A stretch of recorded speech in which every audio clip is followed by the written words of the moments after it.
I don't really have a lot to say about the MTC. I was there for 6 weeks. My whole district was going to my mission except for one elder. He was going to Chicago.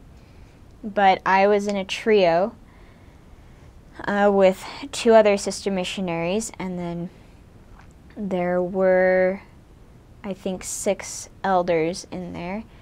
And the only thing that I remember about the day that we traveled to Mexico was that the night before, I had had a dream that my whole district ended up leaving me and another elder, because this elder, his shoe got untied, and so he bent down to tie it, and I was standing there making sure that his shoe was tied, and then our district ended up leaving us and going to Mexico. That was my dream, and I woke up and I was so paranoid. I told my whole district about the dream, and we're walking along, and that very same elder in my dream bent down because his shoe was untied, and I made everyone stop. I said, "Everyone stop. This elder is tying his shoe. We need to stop so that no one leaves us behind." It was a very surreal experience being in the Salt Lake airport and calling my parents, because I hadn't talked to them. I hadn't heard their voice in 6 weeks. And I called them on a payphone, and I just said, I'm in Salt Lake. We're getting ready to leave. I love you. And then they asked me to bear my testimony for them in Spanish, and in the broken Spanish that I knew, I bore my testimony to them, and we were all crying, and it still makes me emotional because that was the beginning. I mean, I was on my way. And we arrived in Mexico, or in my mission, Saltillo. We arrived in Saltillo at night, and our mission president and the assistants to the president picked us up, and we were taken to Saltillo, and we, meaning the elders and the sisters, they took the sisters to a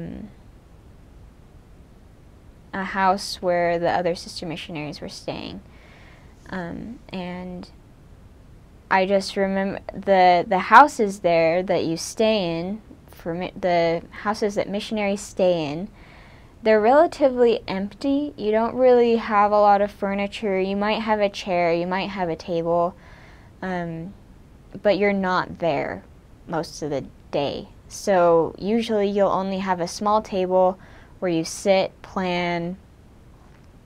You might have 2 bigger tables where you have all your study supplies, where you can study each morning, and then there's the beds. But I remember we walked into this house and it was just bare. There wasn't anything. There was a living room area, and there wasn't anything except this chair that for some reason was just sitting in the middle of the room. And they provided food for us, but I remember the food, it was a sandwich, and it was just a hamburger bun with mayonnaise and ham, and they gave us some apple juice. and so we're sitting on the floor, because there wasn't anywhere to sit, sitting on the floor eating our sandwiches. And I remember it just hit all of us that we were in Mexico in a house with sister missionaries who did not speak our language. We had no idea what they were saying to us. And it was just a surreal experience. And I remember we ended up just busting up laughing at the situation that we were in, and just realizing that we were about to embark on an 18-month-long journey of not understanding what people were saying and having to just figure out this culture.